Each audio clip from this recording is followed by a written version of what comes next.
Well, welcome everybody. If you're watching, I'm hoping that this is working well.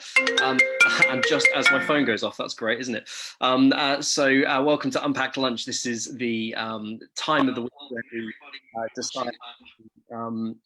Tell you what, everything's going wrong because what I've done is I haven't muted the part of my laptop, which means that there's going to be feedback.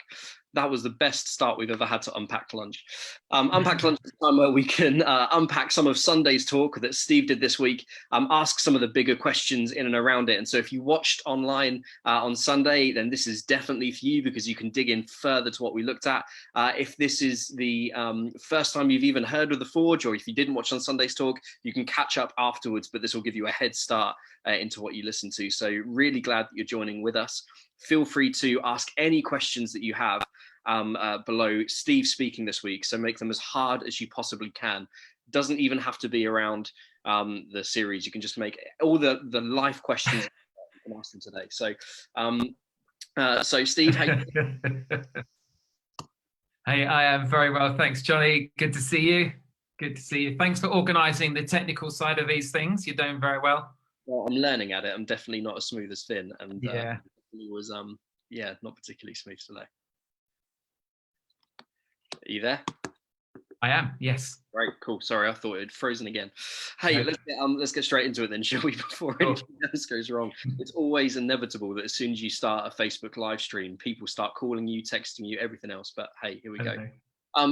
Steve, you started off your talk where it's the final part of the No Filter series. So we had a look at like, we had a look at comment, we had a look at share. On last week was about blocking. And so we're going to delve into a little bit more about that in a bit. But you started off by asking everyone a question on the Sunday, which is what's the one word to describe lockdown for you? And so I want to return that question, Steve. What's the one word that describes lockdown for you at the moment? Okay, I guess I have to give a caveat to start with because I recognise that there will be some people who during this lockdown are incredibly fearful, in that concern for their own health, concern for their business, all of that kind of stuff. There will be others who will be either very lonely or charging around, trying to do homeschooling, trying to do a job, trying to, keep the family going and that kind of stuff. And I don't tend to live with any of those experiences or fears at the moment. So there's Sarah, my wife, who's here in the house, and also Sam Taylor, our lodger too.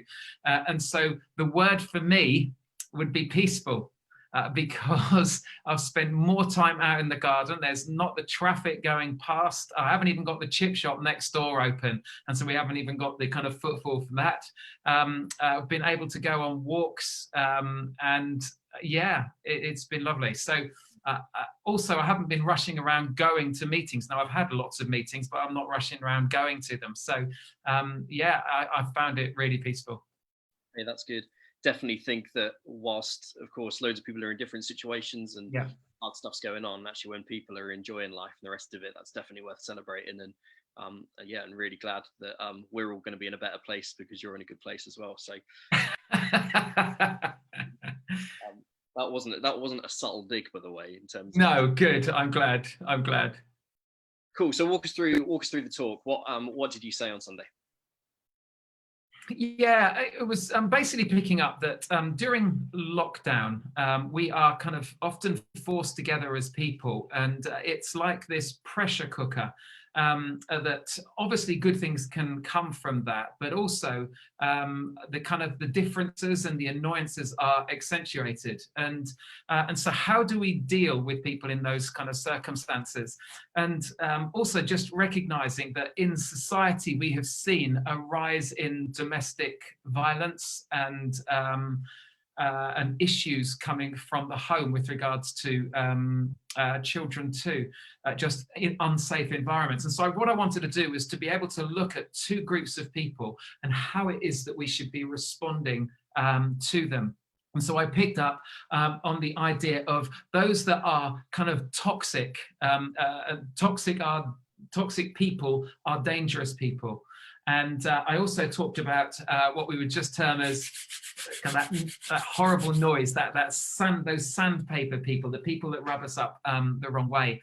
And so I linked two words to those two groups of people. So when it comes to toxic people who are often manipulative, who are controlling, who can sometimes be violent, who can be angry and aggressive, with those kind of people, we need to set up boundaries. And so I said boundaries is the key word, because boundaries is what keeps us safe.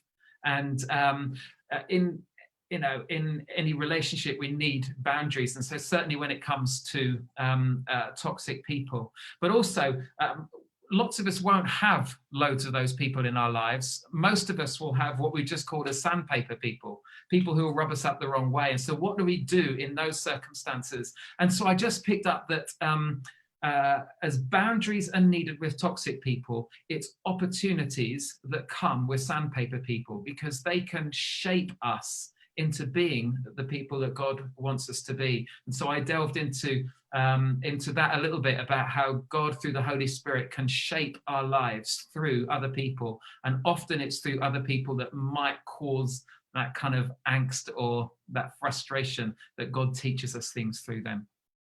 Hey, excellent. That's great. Hey, if you're just tuning in, we're talking about Sunday's live stream. And so really glad if you're watching. Just a quick shout out to some of you who are.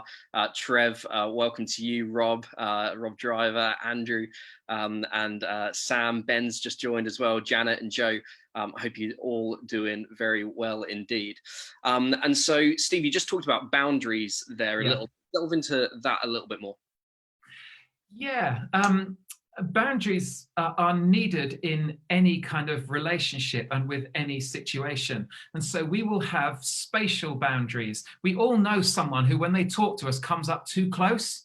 And we're always kind of taking that step back, because there is this kind of natural boundary of space between people when we have those conversations, and we feel awkward when that boundary is broken.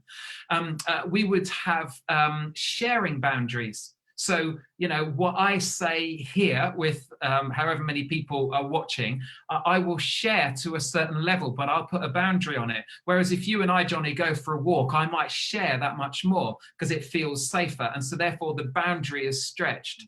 Or the boundary is not as important, should I say.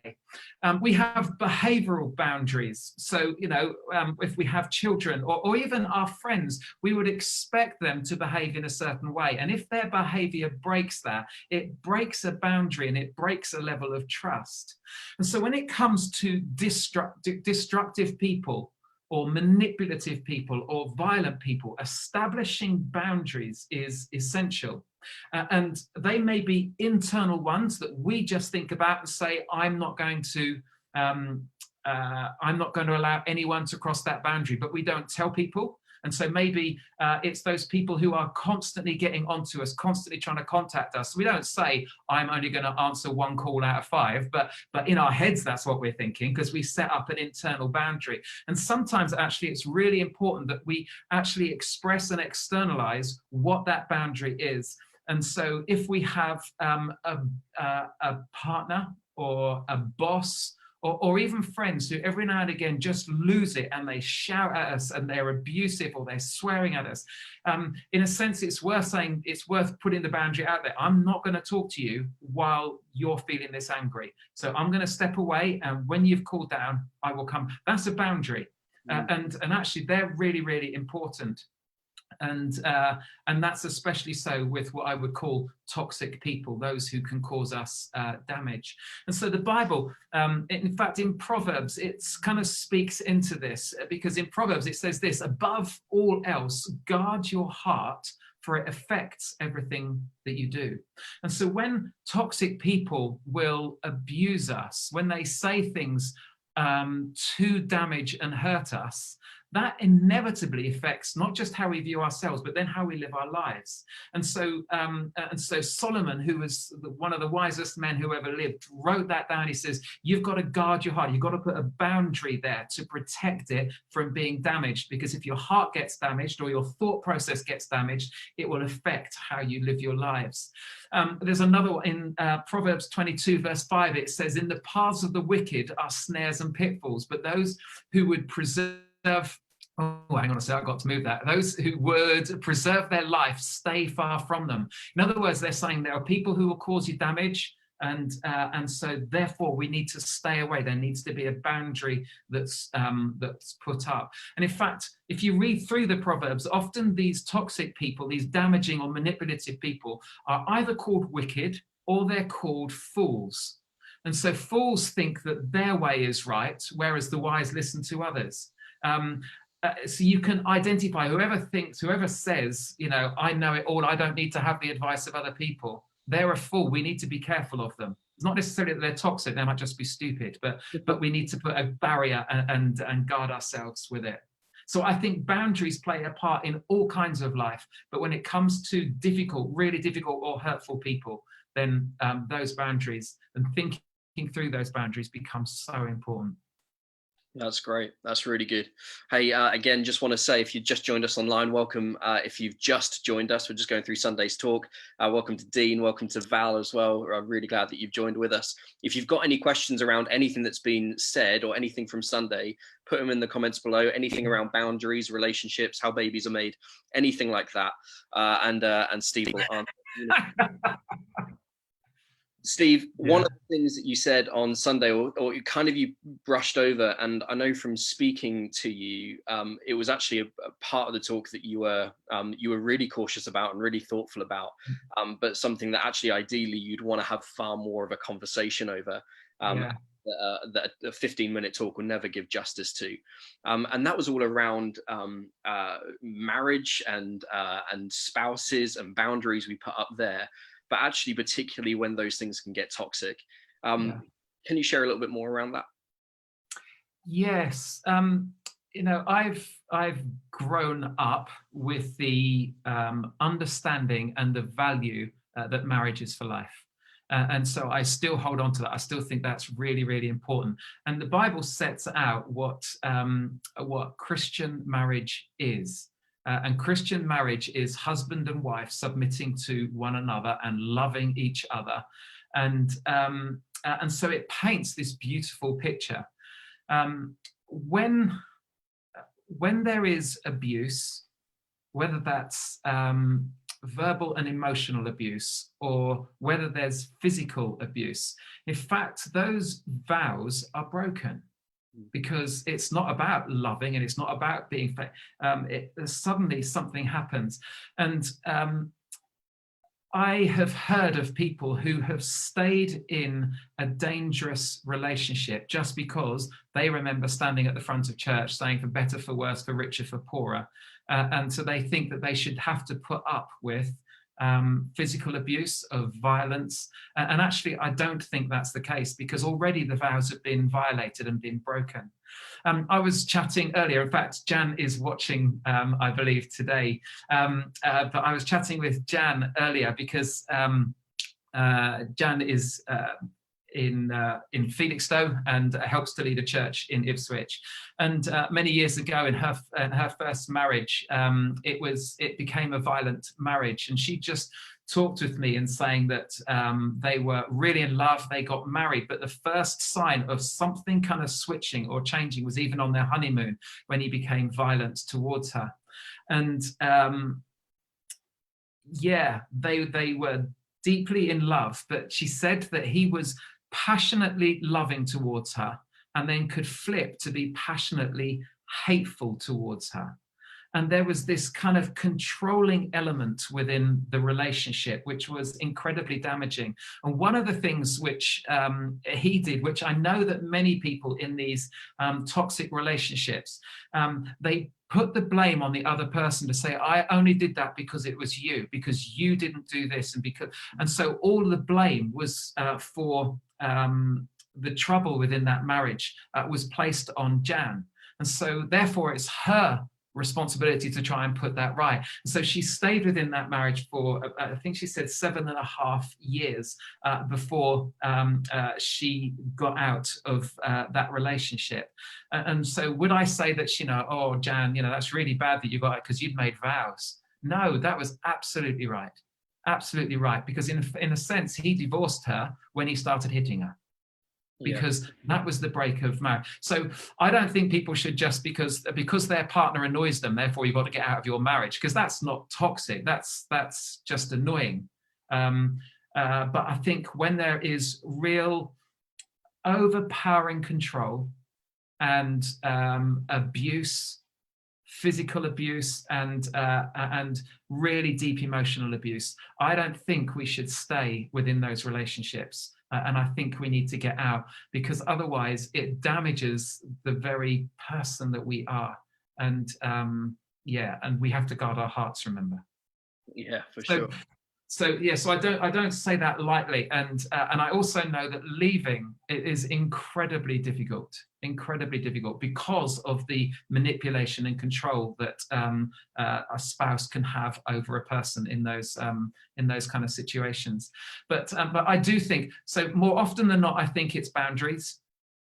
But sometimes we actually do have to block.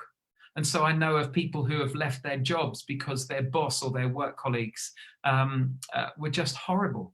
And so they feared going to work. They hated work. It was affecting their lives. It was causing depression. And so much better that they leave the job. Much better. I know of people who have moved house because their neighbors were so hostile and aggressive. And so at times I think we should block. More often we should set up boundaries. But often we are not overwhelmed by toxic people. Normally, it's the other kind of people that we have to learn how to deal with, those sandpaper people. That's so helpful. One of the questions that I was actually asked this week, but didn't really have a particularly great answer to, when it comes to boundaries like that, and this is a bit of an off-the-cuff question to put you on the spot, Steve, so sorry about that, but how is it that we know when it is that we need to be forgiving, and when to give another opportunity, and when to give another chance, and how to be people of grace, and when is it that we actually need to put the foot down? When is it that we say enough is enough, and how do we know at what point to do which? Or do I think there are two principles that the Bible doesn't give us a get out clause for. One of them, which is what I mentioned in the talk, that we're to love people, but love will be expressed differently. So our response in love needs to be different. And secondly, we are never given a get out clause. And in fact, we're coming onto this on Sunday. We're never given a get out clause on forgiveness. We just have to forgive. But it's what's the outworking of that? And I think if something happens once, I think everyone can lose their rag, or everyone can say things which they shouldn't do. And I think it's this over and over and over. And so there isn't after 7 times you've got to get out. It's not as clear as that. But I think people will recognize. So Jan, in her situation, she said for 7.5 years, she still loved him. She still loved him, but it got to the point when actually she realized she didn't love him anymore. And amazing, 7.5 years of physical abuse and pain, and yet still love. But she got to the point where she suddenly she realized that actually she didn't love him. And I think if we don't see change in the other person, if we don't see that effort going in, of course people will fail at times, but if we don't see that change taking place, then and they're not getting help, and they're not asking for help, I think that gives that indication. Great. Hey Jan, if you're listening, just want to thank you for letting us use your story. It'll be really helpful for others. We actually talked last week about having the right people in your corner who you can rely on and get advice from, who can help you in those situations as well. And so definitely think these things link. Quick hello to Jonny. Jonny, also just to say that I had a message from Dan Wasp. He just said, I think I can probably count on one hand the amount of times I've heard messages in church clearly stating that domestic abuse is wrong. He says, Gift, who's 19 and grown up in a community where gender-based violence is acceptable, is still taking it in. He says, but we were proud to nod along with you. It happens in this country. It happens even more in other cultures where men, and actually physical abuse and control isn't just men to women. It's the other way. It's the other way too. Absolutely. Absolutely. Yeah. Hey, if you listen to this and any of these topics, it feels like I'm on the BBC and saying this, but if any of these things are affecting you, we'd love to have a conversation with you and to help you out and to make this personal for you. And so welcome if you're joining us again, just still going through Sunday's talk. And if you missed the first part, then you can catch up a little bit later on. And if you're watching this on catch up, then definitely join us live on Wednesdays at 1 o'clock, because that means that you can ask questions live.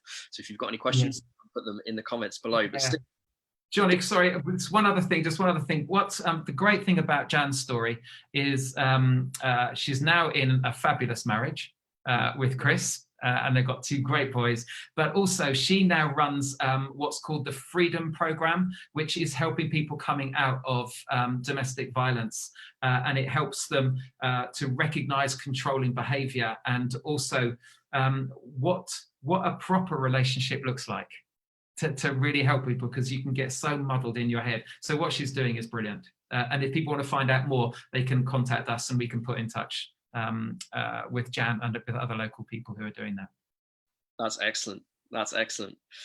So moving away from the serious, hard, toxic stuff that's really difficult, really tricky, and that maybe some of us experience, but not all of us experience, we all do experience sandpaper people. You talked about that a little bit more in the talk. So give us an insight. What do we do with the people that grate up against us? Yeah, those are the people who either will have very annoying habits, but often it comes a clash. It could be a clash in personality style. It could be a clash in values and opinions. And as I said on Sunday, all of us are different. And the sooner we realize that, and that just because they're different doesn't make them wrong, the better it is, and the better that we can understand other people. And so for Sarah and I, when we, before getting married, we did the Myers-Briggs personality test. And just so that we could understand each other and where we're coming from a little bit better, as well as our kind of background and our upbringings too. So taking time to understand other people plays a really, really important part. And so therefore, I do think understanding people's personality traits, of what it is that they value, why they value things, so some people would be sandpaper people because they always turn up late, because we value being on time, whereas others will value what's happening at the time and can often turn up late. And it's not because they don't value, it's just that where they were at the time, that's what they value. And actually just understanding that, it stops you taking offense. It doesn't say you're disrespecting me because you're late. No, actually, now I have your attention, so great. Do you see? So it won't take it away, but it helps us to understand that a little bit more. In fact, it's Paul who wrote those brilliant words when he says that we are to be quick to listen, slow to speak, and slow to become angry. And when we actually spend the time to really listen to other people, those sandpaper people, the people that rub us out, why they're responding in the way that they do, and we're not jumping in to try and sort them out, and we're not jumping in being quick to anger. Actually, I think that helps so much. It is so practical, the teaching that he gives, to be quick to listen, slow to speak, and slow to become angry. But also, as I was saying on Sunday, I think God uses sandpaper people to shape us, and he uses us to shape other people. Just thinking of the people that Jesus chose to be his disciples, the 12 disciples. If I want to pull a team together, I'd want to pull people that I like. And I think we'll all get on well with each other, and away we go. Jesus, if you look at who he chose, he didn't do that. because he took opposite people. So he took Matthew, who was a tax collector who had sold out on the Jews and gone over to the Roman side and was making money from the Jews on behalf of the Romans. So he took him as being one of his close disciples, and then he takes Simon, who was a zealot, who was a Jew all the way through, hated the Romans and would fight, or want to fight, to try and overthrow the Romans so that the Jews were back ruling. You've got two people with two completely different worldviews coming together in one team. And what does Jesus say to them? He says, the new commandment that I give to you is this: have a go getting along with each other. Do your best, unless they're really annoying. He doesn't say that. He says, you've got to love one another as I have loved you, so you must love one another.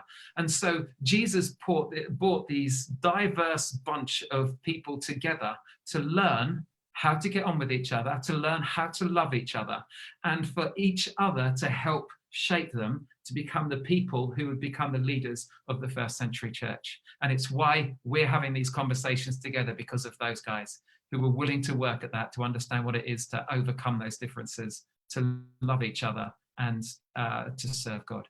So God uses other people to shape us.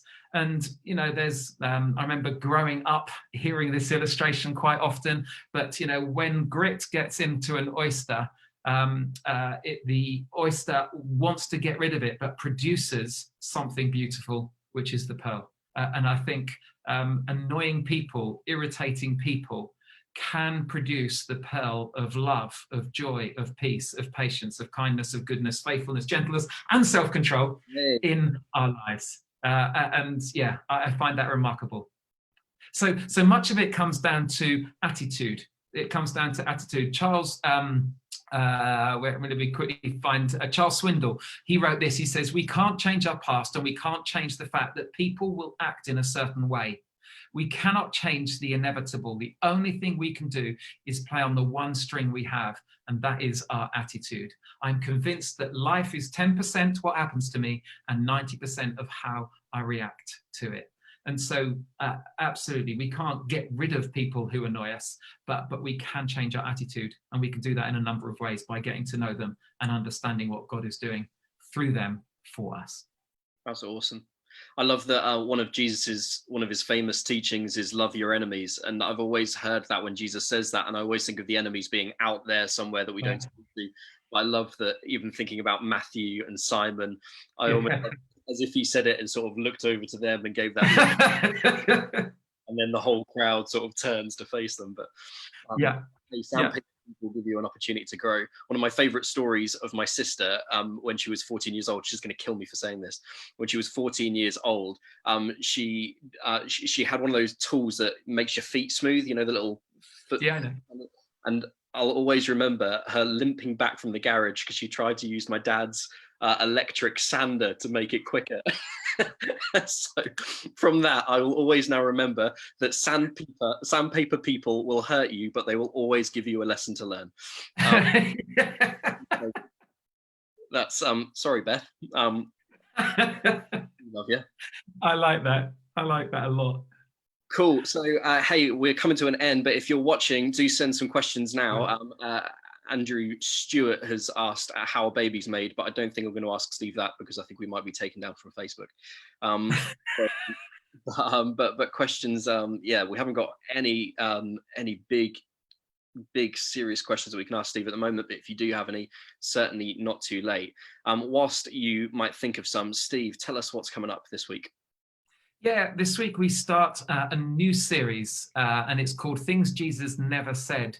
I think Jesus can often be misquoted by people, and actually he can be misquoted by Christians. He can, because we want to make Jesus sound nice and really acceptable. And actually Jesus said some really tough things and things which are not, in a sense, what we would like him to. So we're taking 4 different sayings that Jesus never said, and exploring to find out exactly what he did say. And this week is all about that Jesus never said you don't have to forgive others. So that's what we're going to be exploring. It's based on a series done by a church called Life Church in the States. A man called Greg Chrishell, who's the pastor there. They did this series, and we really liked that series, and so we're taking some of their ideas towards this series. Hey, that's really exciting. Really looking forward to starting that series together. Just hello again. If you've just been tuning in recently with us, really glad that you decided to join us on your lunch break on a Wednesday, even if you're working from home and your lunch break is a little bit different to what it might normally look like. Do join us on Sunday as we kick that off. If you have any questions that you want to be asking Steve or the speaker on any given week, do reach out for us, either email us or send us a Facebook message or whatever it is that you would like to whatever it is that you'd like to do. I would love to get in contact with you. Steve, thanks for all of your wisdom. That's fine, thank you. And thanks everyone for tuning in again for Unpack Lunch. Love it. Cool. And see everyone on Sunday at 10:30. Yeah. See you then. Great, thank you. Take care.